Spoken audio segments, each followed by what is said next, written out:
കൊണ്ട് ആരംഭിക്കുകയാണ്.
തസ്മൈ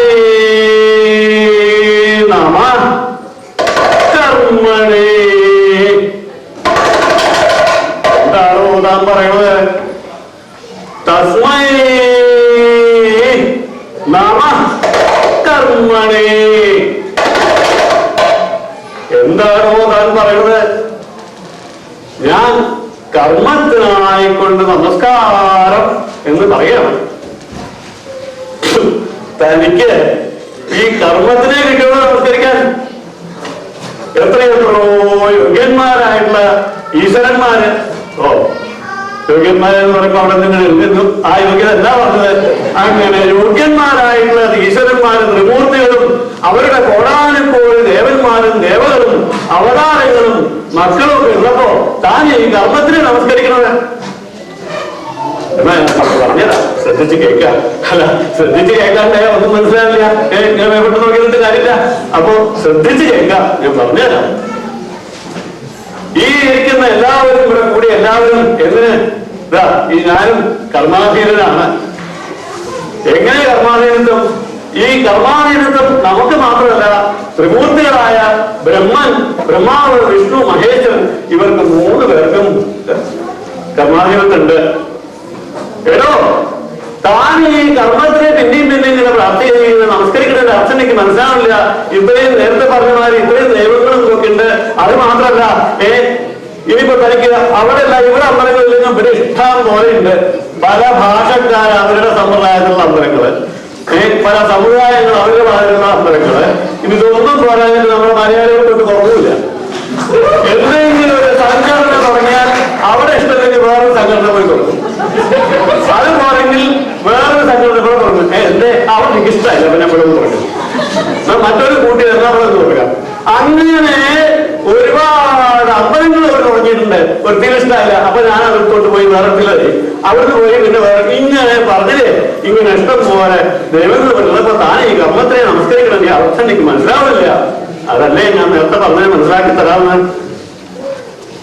ബ്രഹ്മാവും വിഷ്ണുവും മഹേശ്വരനും കർമാധീനാണ്. തനിക്ക് പറയാൻ പാടില്ലാത്ത ഒന്നുമില്ലേ, സാക്ഷാൽ ത്രിമൂർത്തികൾ കർമാധീനാവേ. അതെ, ബ്രഹ്മാവ് ഇങ്ങനെ സൃഷ്ടിച്ചു വിടുണ്ടല്ലോ, എന്തൊക്കെ സൃഷ്ടികളാണ്, കോടി കണക്കിന് ഇങ്ങനെ സൃഷ്ടികളും ഇതൊക്കെ കർമാധീനത്വം കൊണ്ട് ചെയ്യുന്നതാണ്. അല്ലാണ്ട് വെറുതെ ഇങ്ങനെ ബ്രഹ്മന്റെ ഇഷ്ടമായിട്ടില്ല, കർമാധീനാവുകൊണ്ട് ചെയ്യുന്നതാണ്. ബ്രഹ്മായേന കുലാരവന്യമിത ബ്രഹ്മാണ്ട മണ്ടോ പണ്ടോദരേ എന്നല്ലേ പറഞ്ഞിരിക്കണേ. എന്താ അതിന്റെ അർത്ഥം മനസ്സിലായില്ലേ? ഇതിങ്ങനെ പൊങ്ങിച്ചു വെച്ചോണ്ടൊന്നും മനസ്സിലാവില്ല. അതായത് ബ്രഹ്മാവിന് കുലാരൻ എന്ന് പറഞ്ഞപ്പോ മനസ്സിലായില്ലേ അല്ലേ? കോശവൻ മുഖത്ത് നോക്കി വയ്ക്കണ്ട വിചാരിച്ചു. ബ്രഹ്മാവും കുലാരനും ഒരേ മാതിരി കർമാധീനത്തുള്ള ആൾക്കാരാണ്. എടോ, തനിക്ക് എന്തൊക്കെ പറയാൻ പാടുന്നൊന്നുമില്ലേ? ബ്രഹ്മാവേ, സാക്ഷാൽ സൃഷ്ടികർത്താവ് ബ്രഹ്മാവും കുലാരനും ഒരേ. എടോ, കുലാരനും ബ്രഹ്മാവും ഒരേ ആളാണ്, ഒരേ മാതിരിയാണെന്നല്ല. ബ്രഹ്മാവ് പശുവിനോ അല്ലെങ്കിൽ പശുവും ബ്രഹ്മാവാണെന്നല്ല പറഞ്ഞ്. അവര് സൃഷ്ടി ഒരേ മാതിരിയാണെന്നാ പറഞ്ഞത്.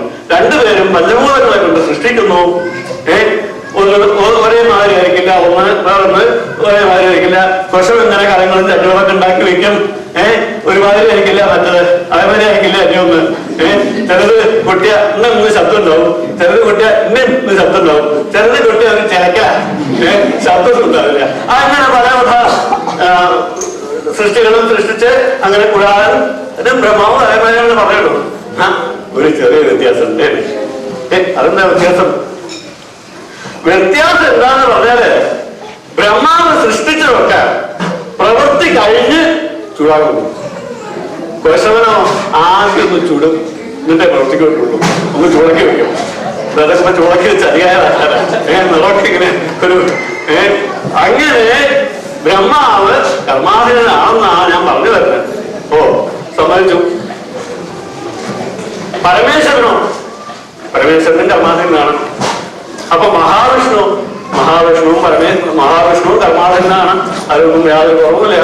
അദ്ദേഹത്തെ ഞാൻ പരിപാലിക്കല്ലേ വേണ്ടുള്ളൂ. പിന്നെന്താകുമ്പോ അദ്ദേഹത്തിന് കുറെ കർമാധീനത്തൊക്കെ. എടോ, ബ്രഹ്മന്റെ അതേമാതിരി കുറേണ്ടതിനെ ഇങ്ങനെ സൃഷ്ടിച്ചു വിട്ടാല് ഇതൊക്കെ പരിപാലിക്കണ്ടേ? ഇത് പലവിധ സ്വഭാവമുള്ള ആൾക്കാരെ, പലവിധ രൂപമുള്ള ആൾക്കാരെ, പല സമ്പ്രദായമുള്ള ആൾക്കാരെ, ഇവരൊക്കെ ഇങ്ങനെ പരിപാലിച്ച് വിടാന്ന് പറഞ്ഞാൽ ചെറിയ ബുദ്ധിമുട്ടുള്ള കാര്യമൊന്നുമല്ല, നല്ല ബുദ്ധിമുട്ട് തന്നെയാണ്. ഓരോരുത്തരല്ലേ എങ്ങനെയാ നോക്കണം മനസ്സിലാകുന്നത് കേൾക്കുന്നില്ല. മേപ്പെട്ട് നോക്കി ഇങ്ങനെ ഇരിക്കണ്ട മനസ്സിലാവേണ്ടത് ആർക്കറിയാം. അതേമാതിരി ചിലപ്പോ ചില ആൾക്കാരെ പറഞ്ഞുള്ളൂ ഓരോരുത്തർ എന്താ ചെയ്യാ.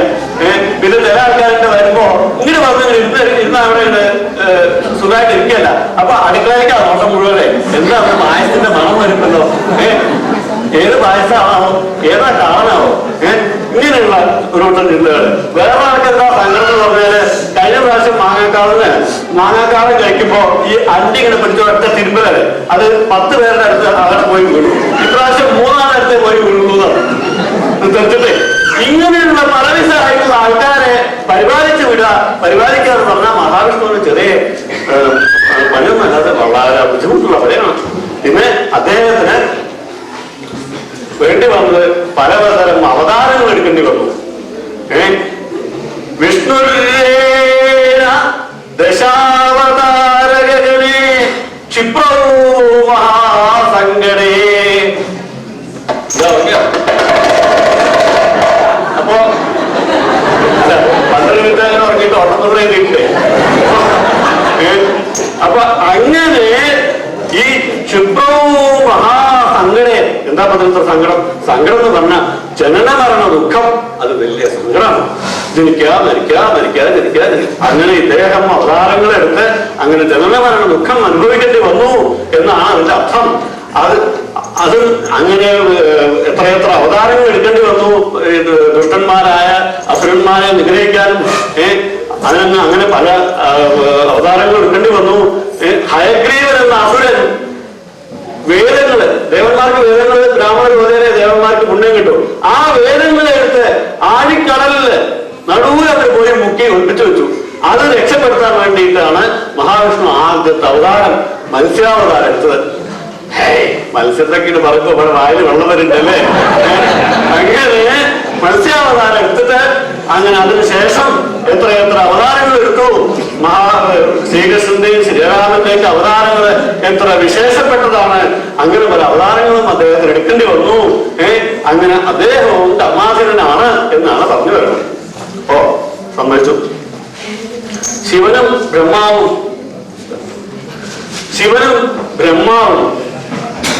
മഹാവിഷ്ണു ബ്രഹ്മാവും ധർമാസുരനാണ്. സംഭവിച്ചു.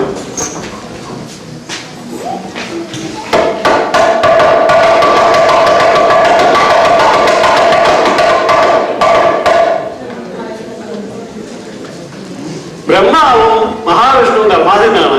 ശിവന് അങ്ങനെ ആവാൻ വഴിയില്ലല്ലോ. കാരണം സംഹാരമന്ത്രനല്ലേ, സംഹരിക്കല്ലേ വേണ്ട. അതിപ്പത്തെ കർമാതിരത്തെ ആരെ വേണ്ടവരൊക്കെ അങ്ങനെ തട്ടിക്കളയും. എടോ അങ്ങനല്ല, ശിവനും ധർമാസുരനാണ്. ശിവന്റെ സംഹാരം എന്ന് പറയുമ്പോ ചില ആൾക്കാരുണ്ട്. അതായത് എല്ലാത്തിനും ഇങ്ങനെ സംഹരിക്കുക, വലിയ ശിവന്റെ അവതാരമാണ്. അതായത് ശിവന്റെ അവതാരമല്ല, എവിടെയെങ്കിലും വല്ല നല്ല കാര്യങ്ങൾ നല്ല ആൾക്കാർ വല്ലവരും ചെയ്യുക, അതിനെ നശിപ്പിക്കുക, അതിനെ കുറച്ച് രാഷ്ട്രീയം കിടത്തി വിടുക, ഇങ്ങനെ പലതായിട്ട് സാധനം ചെയ്യണ്ടേ. അതൊന്നും ശിവന്റെ അവതാരമല്ല, അതൊക്കെ അസുരത്താണ്, അപകടകാരികളാണ്. അതല്ല ഞാൻ ഇവിടെ പറയുന്നത്. അപ്പൊ ശിവനും കർമാധീനത്തുണ്ടാണ് പറയുന്നത്. ശംഭുരേണ കപാലപാണിപുടകേ ഭിക്ഷാടനം യാചതേ. എന്തേ സാക്ഷാൽ ശംഭുവിന് ബ്രഹ്മാവിന്റെ തലയോടുമായി ഭിക്ഷ എടുക്കേണ്ടി വന്നു എന്നാണ്. ഇതെന്താ കാരണം അറിയും? വളരെ വിശേഷമായിട്ടുള്ള കാരണമാണ്. കാരണം ഈ തലയണ മന്ത്രം ഇത് കേട്ടിട്ടുണ്ടോ? കേട്ടിട്ടുണ്ട്. അതിപ്പോ ഈ മനുഷ്യന്മാരുടെ സാധാരണക്കാരുടെ ഇടയിലല്ലേ. അല്ല, സാധാരണക്കാരുടെ കാര്യം ആദ്യം പറയാം, നല്ലല്ലേ നമ്മൾ അങ്ങനെ വേപ്പെട്ടു പോവാ. അതായത് നാട്ടില് നല്ല സുഖമായിട്ട് ജോലി, നല്ല ശമ്പളം, വണ്ടി ഓടിക്കാൻ ആള്, നല്ല മണിമാളികൾ വരുന്ന വീട്, പിന്നെ ഇടയ്ക്ക് മേശക്കടിയും കൂടെ ഒക്കെ വല്ലതും കിട്ടും. അങ്ങനെ നല്ല സുഖമായിട്ടുള്ള ജോലി ഇങ്ങനെ ചെയ്തുകൊണ്ടിരിക്കുമ്പോ ഒരു ദിവസം രാത്രി ഉറങ്ങുമ്പോ അടുത്ത തലെണ്ണ മന്ത്രം ജപിക്കാൻ തുടങ്ങി. അതെങ്ങനെ തലെണ്ണ മന്ത്രം ജപിക്കണം? എടോ തലെണ്ണല്ല, ഭാര്യ വർത്തമാനം പറയാണ്. എന്താ പറയണത്? അതെ, നിങ്ങൾ കണ്ടില്ലേ, നാത്തോനും കുട്ടികളും നിങ്ങൾ അഞ്ചനും കുട്ടികളൊക്കെ അവിടുന്ന് അമേരിക്കയിൽ നിന്ന് വന്നിട്ടുണ്ട്. അതേ വന്നിട്ടുണ്ട്, അവിടെ സുഖമായിരിക്കും, നന്നായി നമ്മൾ പോകണം, നാളെ അവിടെ പോയി കളമ്പുക. എന്നാ ഞാനില്ല. എന്തേ? നിങ്ങൾക്ക് യാതൊരു ചൂടും പാടില്ല. അവര് കണ്ടോ, അവര് വന്ന് ആ അടുത്ത് പോകുമ്പോ തന്നെ നല്ലൊരു വാസനയാണ്. കുട്ടികളൊക്കെ ആണെങ്കിൽ ഇങ്ങനെ തക്കാളി ആപ്പിൾമാര് നല്ല എടുത്ത് നല്ല ഇതായിട്ട് നമ്മുടെ കുട്ടികൾ കണ്ടില്ലേ, ഇവിടെ ഇങ്ങനെ നാട്ടില് ഇവിടുത്തെ വെയിലും ചൂടും ഒക്കെ ഇങ്ങനെ കണ്ട് കറി കറന്നനെ ഇതാ തേച്ചാലും മൂലയിലും ശരിയാവില്ല, അങ്ങനെയാണ് കിടക്കണം. ഇങ്ങനെ ഉള്ള ഇതൊക്കെ വിട്ടിട്ട് നമുക്ക് അങ്ങനെ പോവല്ലേ. അവരുടെ പത്രാസ് കാണുമ്പോ എനിക്ക് ഒട്ടും സഹിക്കുന്നില്ല. എന്താ കുട്ടി ഇങ്ങനെ പറഞ്ഞാൽ ചെയ്യാ, ഇവിടുത്തെ അത്ര നല്ല ഇതൊക്കെ കിട്ടിട്ട് അതല്ല പ്രായമായി, ഇനിയിപ്പോ അവിടെ പോയാൽ വല്ല ജോലിയൊക്കെ കിട്ടോ, ബുദ്ധിമുട്ടാണല്ലേ. നിങ്ങളെ കൊണ്ട് ഇതാ പറഞ്ഞ ഒന്നിനും കഴിയില്ല. അങ്ങനെയാണെങ്കിൽ ഞാൻ ഇപ്പൊ ഇവിടെ കഴിയില്ല, ഞാൻ എന്റെ കുട്ടിക്ക് പോകാം. കുടുങ്ങിയില്ലോ. ഈ ഭാര്യമാരൊക്കെ ഇങ്ങനെ സൗന്ദര്യപ്രദമായിട്ട് വീട്ടിലേക്ക് അവരുടെ വലിയ കഷ്ടമാണ്. അപ്പൊ അതുകൊണ്ട് അയാളെന്ത് ചെയ്തു, പിറ്റേ ദിവസം തന്നെ അതിനുള്ള കല്ലാസൊക്കെ ശരിയാക്കിയിട്ട് ഇങ്ങനെ പോരണ്ടേ, ഇവിടെ വന്നിട്ട് അങ്ങനെ കഷ്ടപ്പെടുക.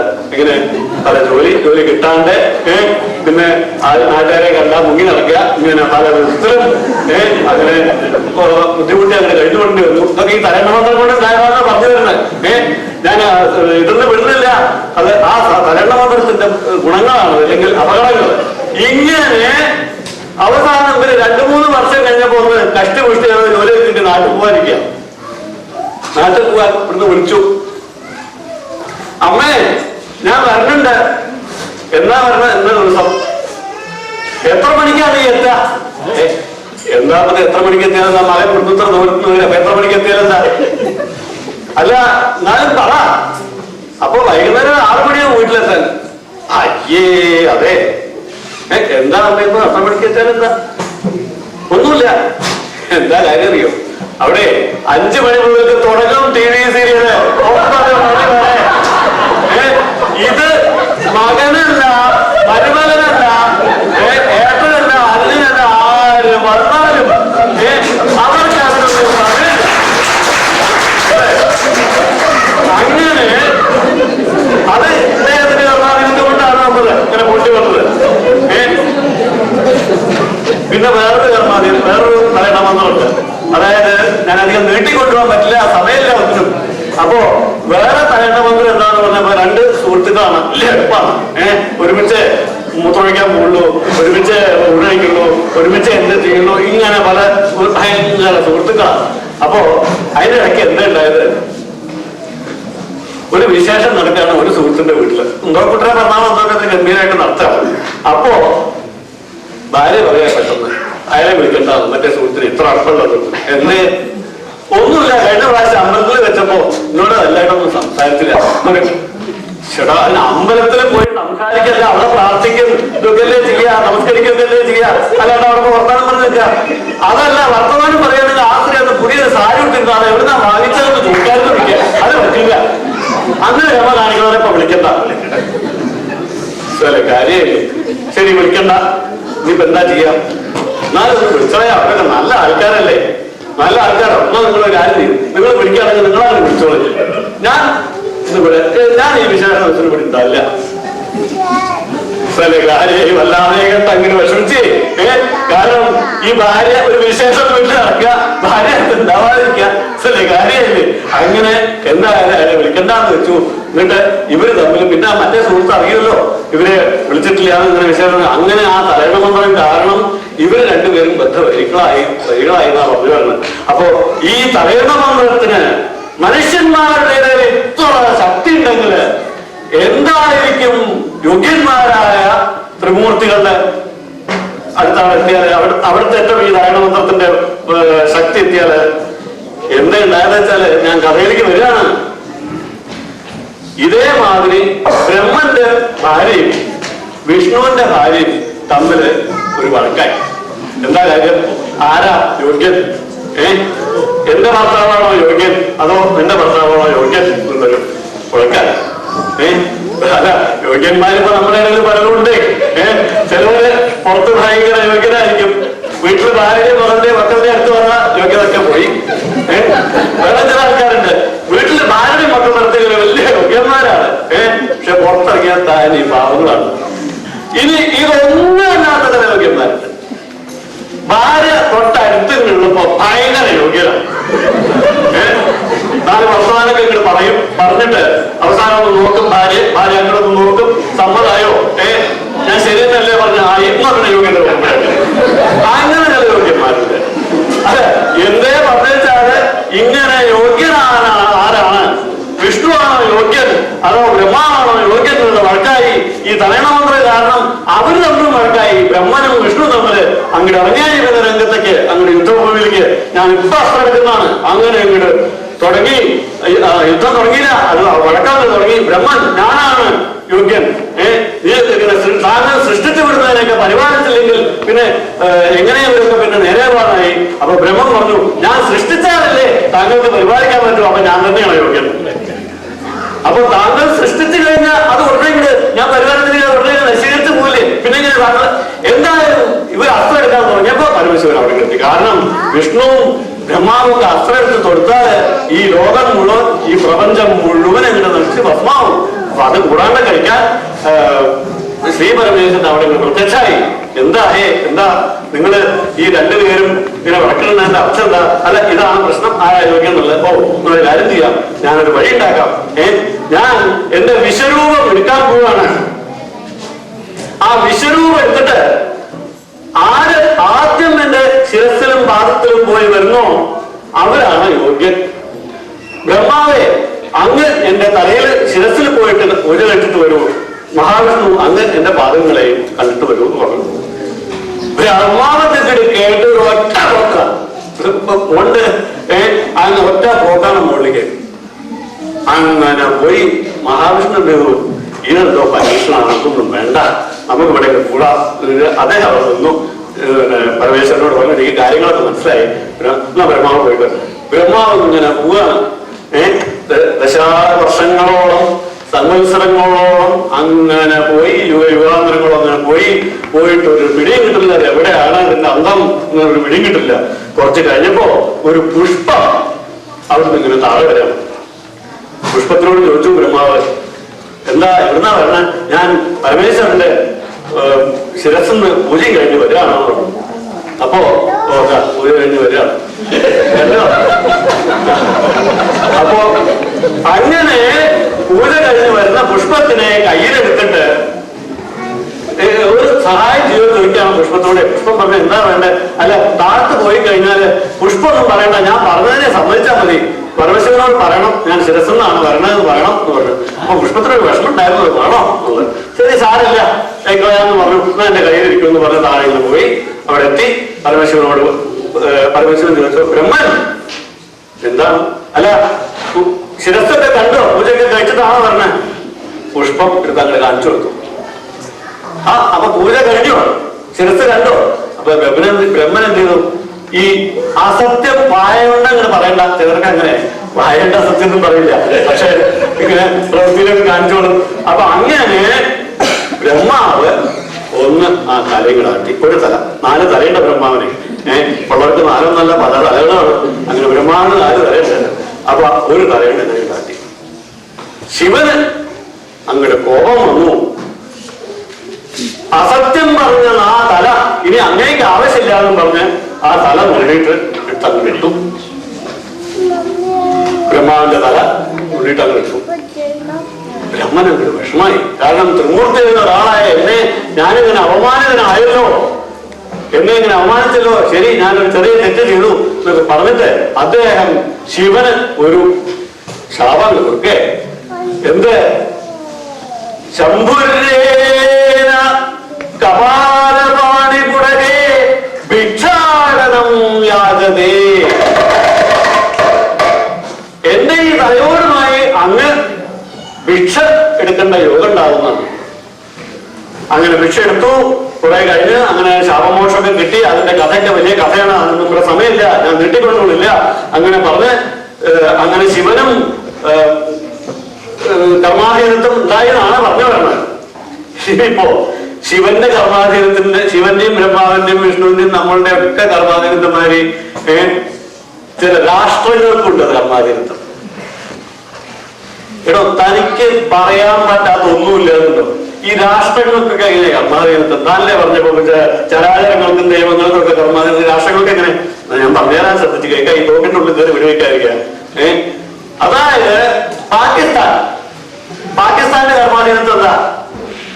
ഏതൊരു രാഷ്ട്രപതി വന്നാലും ആദ്യം അയാൾ ചെയ്യാ കാശ്മീരിൽ കൊണ്ട് പ്രശ്നം ഉണ്ടാക്കും. കാശ്മീരിൽ കൊണ്ട് പ്രശ്നം പിന്നെ കലാപകാരികൾക്ക് ആയുധങ്ങൾ കൊടുക്കായി അവിടെ ഇറക്കി വിടുകയായി. കാരണം ഇല്ലെങ്കിൽ ഇയാൾക്ക് ഇവിടെ ഭരിക്കാൻ പറ്റില്ല പാകിസ്ഥാനിലെ. അത് അയാളുടെ കർമാധീനത്വം. അത് ചെറിയ കർമാധീനത്വം. ഇനിയിപ്പോ വലിയ കർമാധീനത്വം ആർക്കറിയോ?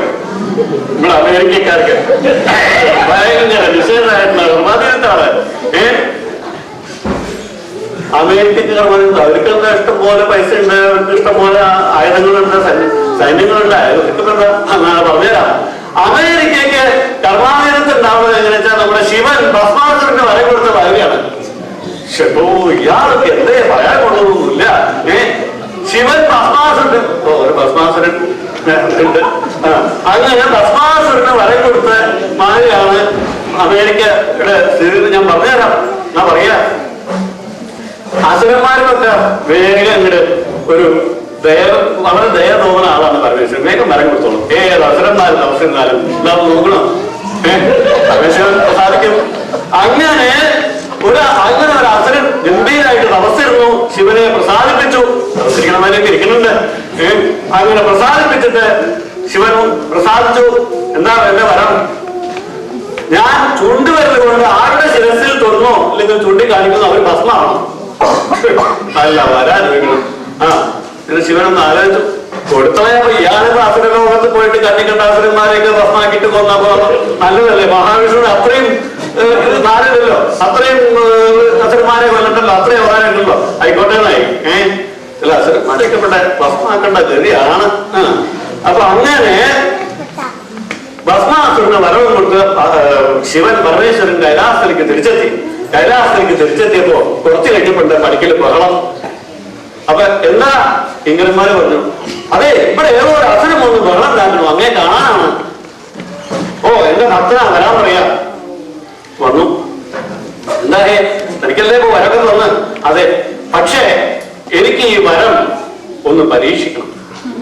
പരീക്ഷിച്ചോളൂ പക്ഷെ ഇഷ്ടം പോലെ ഉണ്ട്, ഉപകാരമൊന്നുമില്ലാത്ത ഒരുപാടുണ്ട് ഉണ്ടോ ഇന്ന്. അപ്പൊ അത് എങ്ങനെ പരീക്ഷിച്ചോളൂ, ഭസ്മയായിക്കോട്ടെ, എന്താ ഒരു ഭാരമില്ല, അങ്ങനെ ആയിക്കോട്ടെ.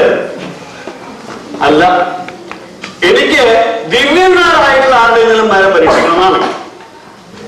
ഓ അതിനെന്താ, അങ്ങനെ ആയിക്കോട്ടെ, എവിടെ വെച്ചാൽ പോയി നോക്കുക. അല്ല, എനിക്ക് അങ്ങയുടെ കാര്യത്തിന് ആദ്യം പരീക്ഷിക്കണമെന്നായി അസുരൻ.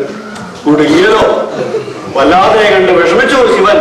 അങ്ങനെ പറഞ്ഞു. അപ്പൊ ശിവൻ പറഞ്ഞു, എടോ ഭസ്മാസുര, താൻ എന്നെ നശിപ്പിച്ചാൽ എന്റെ പാർവതിക്കും ഗംഗയ്ക്കും ആരാണത്? അത് സാരില്ല, ഞാൻ നോക്കിക്കോളാം. അങ്ങനെ പരമേശ്വരൻ അവിടുന്ന് അങ്ങനെ കാരണം ശിവൻ പിന്നെ അങ്ങനെ ഈ ചൂണ്ടുവരിലായിട്ട് ഓടി വരികയാണ്. അങ്ങനെ ഓടി വരുമ്പോ പരമേശ്വരൻ ഇവിടെ നിർത്തില്ല, വരം കൊടുത്തു അദ്ദേഹല്ലേ. അവിടെ എഴുന്നേറ്റ് അങ്ങോട്ട് ഓടാൻ തുടങ്ങി. പരിഭ്രമിച്ച് വശായി അവിടെ പോയി, ഇവിടെ ഓടി, കൈലാസം മുഴുവൻ ഓടി. ഒരു രക്ഷയില്ല, വേറെ ആരുടെ ചൂണ്ടില്ല, ശിവന്റെ അടുത്ത് ചൂണ്ടു. ഇങ്ങനെ ഓടി ബ്രഹ്മന്റെ അടുത്തെത്തി. ബ്രഹ്മാവ് പറഞ്ഞു, എനിക്കൊന്നും നിവൃത്തില്ല, ഞാനും ഓടാണ്, കാരണം അവൻ എന്നെ നമ്മൾ പരീക്ഷിക്കും, ഞാനും ഓടാണ്, അതുകൊണ്ട് ഒരു നിവൃത്തിയില്ല, എവിടെയാ രക്ഷപ്പെട്ടോളൂ എന്ന് പറഞ്ഞാൽ അങ്ങനെ ഓടി മഹാവിഷ്ണുവിന്റെ അടുത്തെത്തി. മഹാവിഷ്ണു മോഹിനിയവതാരം എടുത്തതും അതിൽ പരമശിവൻ ലയിച്ചിട്ട് ശ്രീ ധർമ്മശാസ്ത്രാവ് അയ്യപ്പന് ഉണ്ടായതൊക്കെ കഥ വലിയ കഥയാണ്, അതൊന്നും പറയാൻ നേരല്ല, ഞാൻ ചുറ്റി പറയാണ്. അങ്ങനെ ഈ ഭസ്മാസുരന് വരം കൊടുത്ത ബാധയാണ് അനുഭവിക്കുന്ന സ്ഥിതി. എന്റെ പല കലാപകാരികൾക്കും, പല ഈ രാക്ഷസ സ്വഭാവമുള്ള പല രാഷ്ട്രങ്ങൾക്കും പല സമുദായങ്ങൾക്കും ഇങ്ങനെ വാരിക്കോരി കൊടുത്തു. എന്ത് ആയുധം, പണം, പിന്നെ ടെക്നോളജി, അങ്ങനെ പല കാര്യങ്ങളും ഇങ്ങനെ വാരിക്കോരിയൊക്കെ കൊടുത്തു. ഇപ്പൊ എന്താ ഒരു സ്ഥിതി? ഈ ഭസ്മാസുരന്മാര് അവര് മുഴുവൻ പിന്നെ പിന്നാലെ വിടുക. പരീക്ഷിക്കുന്നത് അമേരിക്കന്നെ ആയിക്കോട്ടെ,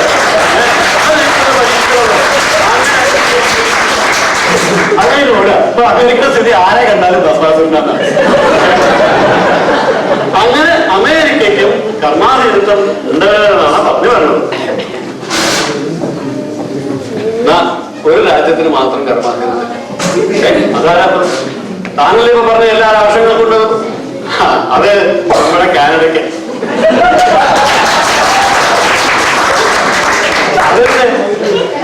അതെന്താന്ന് പറഞ്ഞാൽ സൗത്ത് ഓഫ് ദ ബോർഡർ, അവിടെ ഇങ്ങനെ കാണിക്കണത് മുഴുവൻ പിറകിൽ കാണിച്ചാൽ മതി. അമേരിക്കയിൽ എന്ത് കാണിക്കണം അത് മുഴുവൻ ഇവിടെ കാണിക്കാം. അവിടുത്തെ ടെലിവിഷൻ, അവിടുത്തെ സിനിമ, അവിടുത്തെ സമ്പ്രദായങ്ങള്, ഇനിയിപ്പോ അവിടുത്തെ ഹെൽത്ത് ഇൻഷുറൻസ്, ഇങ്ങനെ എല്ലാ കാര്യങ്ങളും അവിടുത്തെ മാതിരി നമുക്ക് ഇവിടെ ആവാം. അതുകൊണ്ട് ഇവിടെ സുഖമായിട്ട് ഇങ്ങനെ അവര് കാണിച്ച മാതിരി ഇങ്ങനെ കാണിച്ചാൽ മതിയാണ്. ശരിയാട്ടോ. പക്ഷെ ഒരു കാര്യത്തിൽ മാത്രം അവരെ അനുകരിക്കില്ല. എന്തിനറിയാം? പണിയെടുക്കലില്ല. അവര് നന്നായി പണിയെടുക്കും. ഇവിടെ അതിന്റെ ഒരു 40% കുറവാണ്. അങ്ങനെ ഈ അനുകരണങ്ങളെ കൊണ്ടുള്ള വിഷമം കുറച്ചൊന്നല്ല. അനുകരണങ്ങളെ കൊണ്ട് എന്താണ് വിഷമം? ഇപ്പൊ ആരെങ്കിലും അനുകരിച്ച് പോട്ടെ. ഇപ്പൊ ചിലവർ ഇവിടുത്തെ ഈ പല ടെലിവിഷനിലും ഇതൊക്കെ അവിടെ നമ്മുടെ നാട്ടിലും കിട്ടുന്ന അതേമാതിരി വേഷം കെട്ടി നടക്കുന്നുണ്ട്. ചിലവര് കൊടുക്കിട കണ്ണി കണ്ടോടൊക്കെ കൊടുത്തിട്ട് നടക്കുക. അങ്ങനെയൊക്കെ പറഞ്ഞിട്ട് അവര് നടന്നോട്ടെ. എന്താ അല്ല, അനുകരണങ്ങളെ കൊണ്ട് വിഷമുണ്ട്. ഞാനൊരു കഥ പറഞ്ഞുതരാം. ഞാൻ ചുരുക്കി പറയാണ്. പണ്ട് ഒരു ബ്രാഹ്മണൻ, ശ്രേഷ്ഠനായിട്ടുള്ള ഒരു ബ്രാഹ്മണൻ എവിടെയോ അമ്മാത്ത് പോയിട്ട് പല വിശേഷവും ഒക്കെ കഴിഞ്ഞ് തിരിച്ച് വീട്ടിലേക്ക് വരികയാണ്, ഇല്ലത്തേക്ക് വരികയാണ്. അങ്ങനെ വന്നുകൊണ്ടിരിക്കുമ്പോ സമയം സന്ധ്യ മയങ്ങാറായി. അപ്പൊ സന്ധ്യാവന്ദനത്തിലുള്ള സമയമായി. സന്ധ്യാവന്ദനം എന്ന് പറഞ്ഞാൽ എന്താന്ന് വിചാരിച്ചതല്ല, സാക്ഷാൽ സന്ധ്യാവന്ദനം. അങ്ങനെ സന്ധ്യാവന്ദനത്തിനുള്ള സമയമായി. സന്ധ്യാവന്ദനത്തിനുള്ള സമയമായപ്പോ ഇനിയിപ്പോ അദ്ദേഹം ഇവിടുന്ന് ഇത്രയും ദൂരം നടന്നു നിന്ന് വീട്ടിലെത്തിയിട്ട് അത് ചെയ്യാൻ നിവർത്തില്ല. പുഴ ഒഴുകിക്കൊണ്ട് വീണുന്ന ആ പുഴയില് കുളിയും കഴിഞ്ഞ് സന്ധ്യാവന്ദനം അങ്ങനെ നടത്തിക്കളയാമായി. അങ്ങനെ അദ്ദേഹം പുഴയിലേക്ക് കുളിക്കാൻ ഇറങ്ങുമ്പോ മടിയിൽ കുറച്ച് മുറുക്കാനും കുറച്ച് പണവും താക്കോൽക്കൂട്ടൊക്കെ ഉണ്ട്. അത് അദ്ദേഹം ഈ മണൽക്കരയിൽ അവിടെ വെച്ചു. ഇനിയിപ്പോ അത് കുളി കഴിഞ്ഞ് തിരിച്ചു വരുമ്പോൾ കാണാണ്ട് അവിടെ വെച്ചിട്ട് കുറച്ച് മണലെടുത്തിട്ട് ഒന്ന് അങ്ങനെ കുന്നുകുട്ടി അവിടെ തിരിച്ചു വരുമ്പോ വേഗം കാണാറോട്ട് മൂവ് ചെയ്യാൻ പറ്റും. അദ്ദേഹം പുഴയിലിറങ്ങി കുളി കഴിഞ്ഞു. സന്ധ്യാവന്തനവും കഴിഞ്ഞു.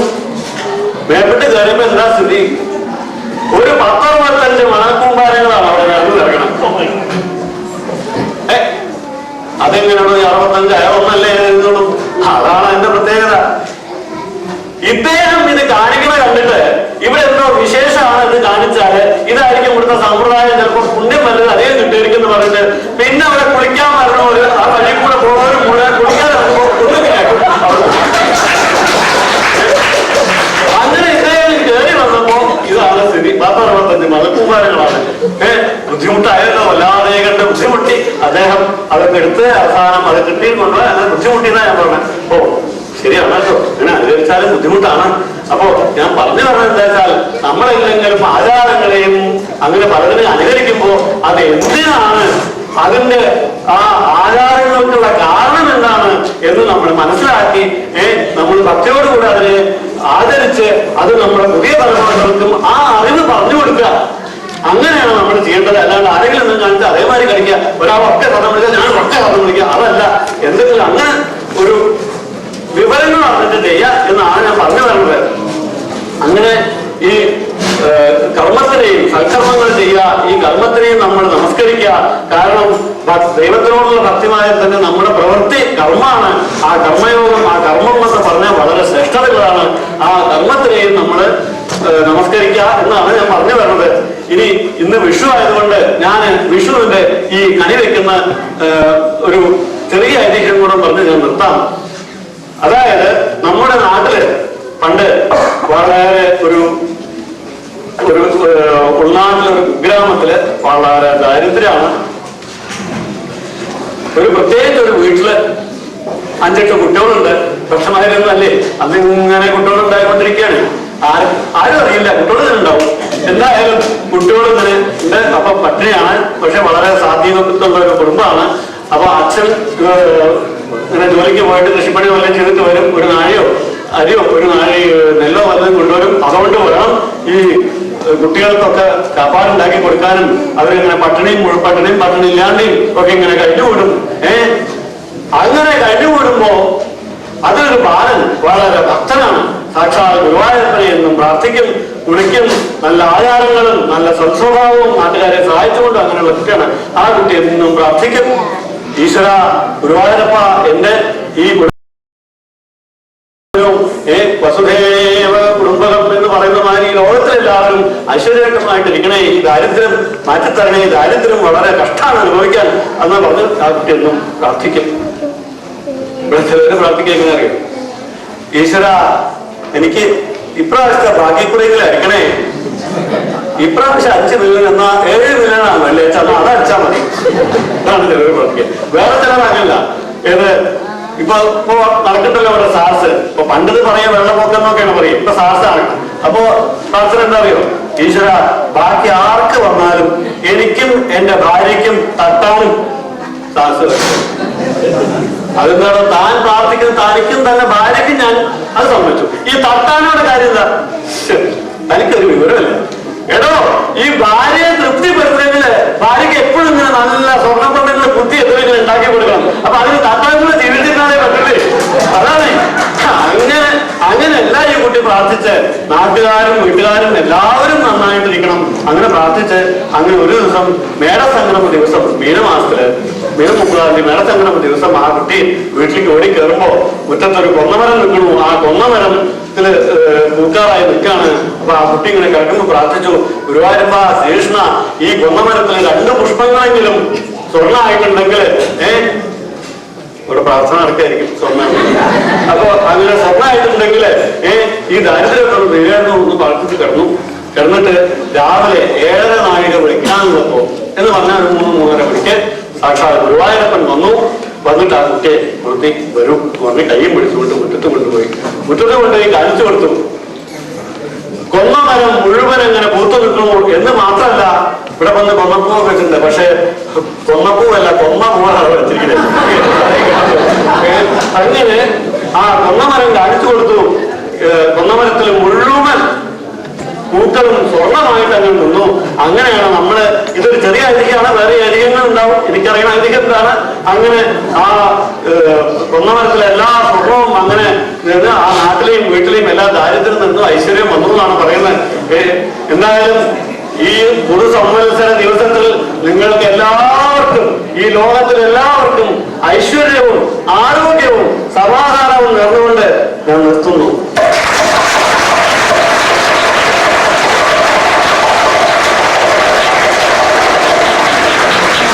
Big applause again.